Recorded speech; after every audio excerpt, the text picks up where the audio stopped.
2025-yilda ish-irom qo'yish nechta pulga tushadi? Agar 5 sotix yerga qurilgan 2 qavatli xonadonni misolida oladigan bo'lsak, o'rtacha 8 tadan 12 tagacha oynarom qo'yilishi kerak. 25 kvadratdan 35 kvadratgacha chiqadi.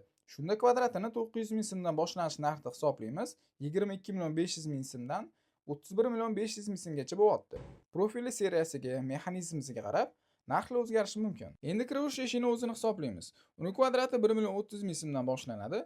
Standart eshik 168 metr kvadrat deb olsak, 1 730 ming 400 so'm chiqdi.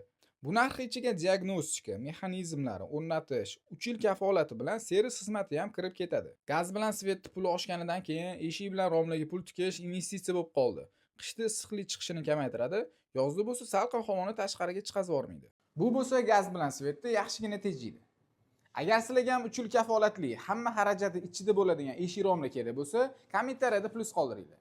2025-yilda ish-rom qo'yish nechta pulga tushadi? Agar 5 sotix yerga qurilgan 2 qavatli xonadonni misolida oladigan bo'lsak, o'rtacha 8 tadan 12 tagacha oynarom qo'yilishi kerak. 25 kvadratdan 35 kvadratgacha chiqadi. Shunda kvadratini 900 ming so'mdan boshlanish narxda hisoblaymiz.